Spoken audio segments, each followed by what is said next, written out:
جس لکڑی کے مسواک کو بابا فخرالدین دفن کر دیں، 750 سال سے وہ درخت ہرا بھرا نظر آئے، سوکھا نہ ہو جائیں، تو جس کا ہاتھ لگ جائیں وہ ہرا بھرا ہو، تو جو اندر مزار کے اندر جو اللہ والا آرام کر رہا ہے وہ کیسے مر کے مٹی میں مل سکتا ہے؟ یہ اللہ والے رات میں سونے سے پہلے ذکر کو جب بیٹھ جاؤ تو اس وقت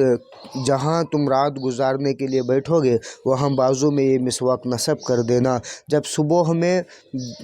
مشرق و مغرب دو شاخیں موڑ نکل آ جائے تو سمجھ جانا وہیں پینگونڈا ہے۔ تو اس درخت کے اوپر روایتوں میں آیا ہے کہ ایک ابر کا سایہ منڈلا رہا تھا، اس سے عجیب جو ہے ایک خشخش کی میٹھی میٹھی دانوں کی طرح کچھ گرنے لگے اس درخت سے ہوتے ہوئے، اس درخت سے جو ہے اس مزار مبارک پہ پڑنے لگے۔ لوگ مٹی نکالتے گئے، اس درخت شکر کے وہ دانے اس پہ گرتے گئے، لوگ کھا کے، اللہ اس کا رسول گواہ ہے، لوگ کھاتے، کلمہ پڑھتے، کپڑے پھاٹ کے جنگل میں چلے جاتے، گویا وہ مٹی نہیں نکال رہے تھے۔ السلام علیکم ورحمۃ اللہ وبرکاتہ۔ دوستوں ابھی سرکار حضرت سید بابا فخر الدین رحمۃ اللہ علیہ کے بھائی حضرت سید علی چلہ کشی رحمۃ اللہ علیہ کے بارگاہ مبارک پر آپ کو لے کر جا رہا ہوں۔ دیکھ سکتے ہیں کہ پیچھے انشاءاللہ تبارک و تعالیٰ یہی مزار مبارک ہے انشاءاللہ، اور وہاں کے جو جھاڑ لگا ہے مسواک کا جھاڑ ہے وہ انشاءاللہ اس سے شکر نکلتی تھی، اور وہاں کے جو خادم ہیں انشاءاللہ تبارک و تعالیٰ وہ بتائیں گے، اور وہاں کے جو بھی ڈیٹیل ملے گی آپ کو شیئر کرنے کی ضرور کوشش کروں گا انشاءاللہ، ضرور مکمل دیکھیے۔ السلام علیکم ورحمۃ اللہ وبرکاتہ۔ دوستوں اب جا رہے ہیں سرکار حضرت سید علی چلہ کشی رحمۃ اللہ علیہ کی بارگاہ مبارک پر۔ دوستوں ابھی انشاءاللہ تبارک و تعالیٰ سرکار کی بارگاہ مبارک پر، یہاں سرکار بابا فخر الدین رحمۃ اللہ علیہ کی بارگاہ مبارک پر جتنے بھی بارگاہ شریف ہیں انشاءاللہ اس بارگاہ شریف پہ پارٹ ٹو پارٹ ویڈیو اسی چینل پر آپ کو مل جائیں گے۔ اور دوستوں یہاں پر آنے کا لوکیشن ہے ہندوستان کا ایک ریاست ہے آندھرا پردیش، اور آندھرا پردیش میں پیلگونڈا شریف میں سرکار کی بارگاہ مبارک ہے۔ اور دوستوں یہاں پر آنے کا لوکیشن میں انشاءاللہ اسی ویڈیو کے ڈسکرپشن میں ویڈیو کا لنک دے دوں گا، وہاں پر جا کر بآسانی آ سکتے ہیں۔ دیکھیے ہم آئے ہیں اب حضرت سید علی چلہ کشی رضی اللہ تعالیٰ عنہ کے دربار میں۔ ماشاءاللہ آپ نے سنا ہوگا رسول پاک کے زمانے میں ایک علی اور ایک فاطمہ تھے، جو علی نبی کے چچا زاد بھائی بھی تھے، نبی کے وصی، نبی کے جانشین، نبی کے مددگار، اور وہ مبارک علی کی زوجہ محترمہ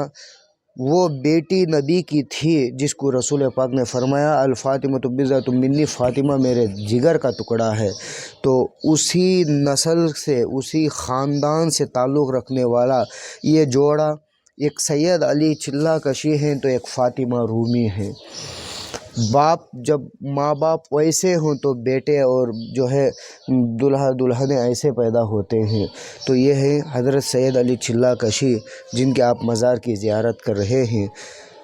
اور ادھر بازو میں جو ماں صاحبہ آرام کر رہے ہیں ان کی زوجہ محترمہ سیدہ بی بی فاطمہ رومی ہیں۔ آپ ملک روم کے رہنے والے تھے اور آپ سیستان کے تھے۔ آپ بابا فخر الدین کے خاص چاچا کے آپ بیٹے لگتے ہیں۔ میں آپ کو حسب نسب بتاؤں گا کہ کیسا ان کے اوپر جو ہے باپ دادا سے رشتہ مل کر رسول پاک سے جاتا ہے، انشاءاللہ مختصر انداز میں بتاؤں گا۔ جی الحمدللہ پینگونڈا شریف میں سب سے پہلے جن کی وفات ہوئی آپ کی زوجہ محترمہ سیدہ فاطمہ رومی کے روایتوں میں آیا ہے انشاءاللہ۔ یہ دیکھیے یہ جو ہم آپ کو بتا رہے ہیں یہ شکر کا جھاڑ کہتے ہیں، اور اسی کو مسواک کا درخت بھی کہتے ہیں۔ یہ آپ کے پیر و مرشد نتھا تبل عالم رضی اللہ تعالیٰ عنہ نے بابا فخر الدین کو جب خلافت بیعت عطا کر کے نواز کے پینگونڈا شریف کی ولایت عطا کی، کہا کہ تم کو میں نے پینگونڈا عطا کر دیا، آندھرا کا تمہیں جو ہے بادشاہ بنا دیا، وہاں آپ جا کے حکومت کریں، دین پھیلائیں، تبلیغ کریں، رسول اللہ کا پیغام پہنچائیں، اللہ کا حکم سنائیں، لوگوں کو جو ہے اللہ رسول کا دیوانہ بنائیں۔ تو بابا فخر الدین نے محبت تھی نتھا تبل عالم سے، آپ نے بہانہ بنایا کہ سرکار میں آپ سے جدا ہونا نہیں چاہتا، پتہ نہیں پینگونڈا کہاں ہے، کیوں آپ کے خدموں میں نہیں رکھ لیتے، مجھے آپ کے خدموں میں جگہ دے دے، یہیں آپ کی خدمت کر کے زندگی گزار لوں گا۔ لیکن نتھا تبل عالم رضی اللہ تعالیٰ عنہ نے فرمایا کہ فخر الدین یہ میرا نہیں رسول پاک کا حکم ہے، اور جو تم بہانہ بنا رہے ہو یہ بہانہ بازی نہیں چلے گی، یہ لو مسواک، یہ مسواک رات میں نصب جو ہے عشاء کی نماز کے بعد 2 رکعت نفل نماز ادا فرمانا، اور رات میں سونے سے پہلے ذکر کو جب بیٹھ جاؤ تو اس وقت جہاں تم رات گزارنے کے لیے بیٹھو گے وہاں بازو میں یہ مسواک نصب کر دینا۔ جب صبح میں مشرق و مغرب 2 شاخیں موڑ نکل آ جائے تو سمجھ جانا وہیں پہ ڈھونڈا ہے۔ تو الحمدللہ اس مسواک کی کاڑی کو لے کر نطحت ابل عالم کے حکم کو تسلیم کرتے ہوئے کئی سال گزر جانے کے بعد جب یہاں تشریف لائے اور رات کو نصب کیا، الحمدللہ مشرق و مغرب میں 2 شاخیں نکل آئی، اور اسی سے آج تک یہ ہرا بھرا آپ کو نظر آ رہا ہے۔ اور ایک مرتبہ ایسا ہوا کہ جب سیدہ فاطمہ رومی کا وصال ہو گیا تو یہاں کے جو حاسدین تھے انہوں نے کہا کہ یہ لوگ تو یہاں پہ اڈا بنا رہے ہیں، ان کو کیسے بھی نکالا جائے۔ تو ان کی لاش کو کھود کے باہر نکالنے کی جو کوشش کی گئی، جب مٹی کھودا گیا تو بابا فخر الدین اسی مقام پہ کہیں کھڑے ہو کے دعا فرمانے لگے، پروردگارا یہ تیری نیک بندی ہے، اس کی لاج رکھ لے۔ خدا کی قدرت کا کرشمہ دیکھیں کہ اس درخت کے اوپر روایتوں میں آیا ہے کہ ایک ابر کا سایہ منڈلا رہا تھا، اس سے عجیب جو ہے ایک خشخش کی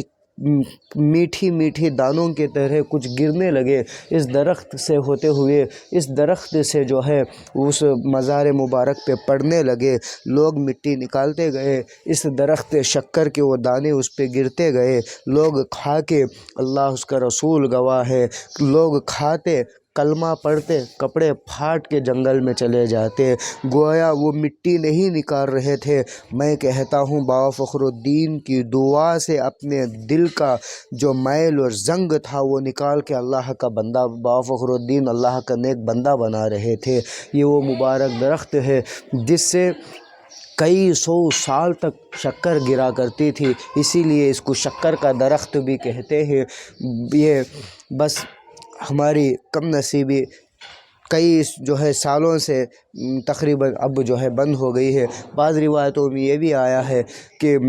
اکثر روایتوں میں آیا ہے کہ بابا فخر الدین جہاں جہاں وہ مسواک گاڑے ہیں تقریباً 365 چھلے بابا فخر الدین کے ہیں، اس میں ترچی سے لے کر یہاں آنے تک جس جس مقام پہ بھی بابا فخر الدین چھلا بیٹھے وہاں یہ مسواک گاڑے، یہاں مسواک چگرنے کے بعد اس مقام پہ آج بھی وہ مسواک کا درخت جو ہے اگا اور ہرا بھرا ہے۔ یہاں ایک راز کی بات اور میں بھی دے دوں کہ کچھ لوگ یہ کہتے ہیں کہ بھئی ہم مٹی کے پتلے ہیں، مر جاتے ہیں تو خاک ہو جاتے ہیں، اللہ والوں کی بارگاہ میں جانے سے کچھ فائدہ نہیں ہے، یہ لوگ تو سیدھے سادے بندے ہوتے ہیں۔ تو لیکن حضرات محترم، میں ایک چھوٹا سا پیغام دینا چاہتا ہوں کہ 5 انگلیاں برابر نہیں ہوتے، ویسے ہی کفار، مشرکین، یہود و نصارہ یہ بھی اللہ کے بندے، ہم بھی اللہ کے بندے، لیکن ایمان سے بتاؤ کیا وہ اور ہم اللہ کی نظر میں برابر ہیں؟ نہیں۔ ان کا محاسبہ کریں تو ہمارا ایمان اور عشق کے مقابل میں اللہ کی بارگاہ میں کئی گنا ہم درجہ رکھتے ہیں۔ یوں ہی ہمارے اپنی جماعت میں اگر ایسی نظر دیکھا جائے تو کچھ ایسے مخصوص بندے جیسے سرکار غوث پاک سیدنا خواجہ اجمیری، سرکار بندہ نواز حضرت توکل مستان بابا سرکار، اور حضرت داتا حجویری، حضرت زندہ شاہ مدار سرکار بابا فخر الدین جیسے کئی بزرگان دین آپ کو ملیں گے جنہوں نے دین کے خاطر اپنے ماں باپ کی، اپنے وطن کی سب کو قربانیاں دے کے اللہ اس کے رسول کو جو ہے خوش کرنے کے لیے، اللہ اس کے رسول کے رضا کے لیے اپنی پوری زندگی دین پھیلانے میں گزار دی۔ تو یہ مخصوص بندے جس کا نتیجہ اللہ کی محبت میں، جس کا نتیجہ یہ ہوا کہ آج بھی اللہ کے یہ مقدس بندے اپنی مزاروں میں زندہ ہوتے ہیں۔ ایک مثال میں دیتا ہوں، حضرت بابا فخر الدین اپنے ہاتھوں سے یہ مسواک کی کاڑی گاڑے ہیں، تقریباً 750 سال کا زمانہ گزر گیا۔ ایک میسیج دینا چاہتا ہوں، انشاءاللہ یہ کئی سالوں سے میرے دماغ میں ایک تجربے کی بات بیٹھ گئی ہے، ایک میسیج دینا چاہتا ہوں۔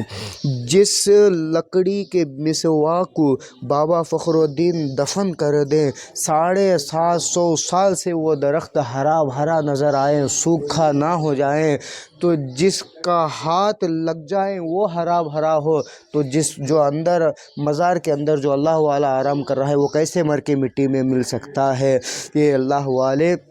زندہ رہتے ہیں انشاءاللہ، ان سے اللہ تبارک و تعالی جو ہے ان کے ذریعے برکتیں عطا فرماتا ہے، فیض عطا فرماتا ہے انشاءاللہ العزیز۔ مختصر انداز میں آپ کو بتایا ہوں انشاءاللہ، بس میں اور آگے 1 2 اور 3 مزارات ہیں وہ ان کی بھی تعارف کراؤں گا انشاءاللہ۔ السلام علیکم ورحمۃ اللہ وبرکاتہ۔ دوستو السلام علیکم ورحمۃ اللہ وبرکاتہ۔ دوستو سرکار حضرت سید بابا فخر الدین رحمۃ اللہ علیہ کی بارگاہ مبارک وہاں کے جو خادم ہیں انشاءاللہ آپ کو کیسا بتائیں، انشاءاللہ ضرور کمنٹ کر بتائیں۔ اس چینل کو آپ سبسکرائب نہیں کیے تو ضرور سبسکرائب کریں۔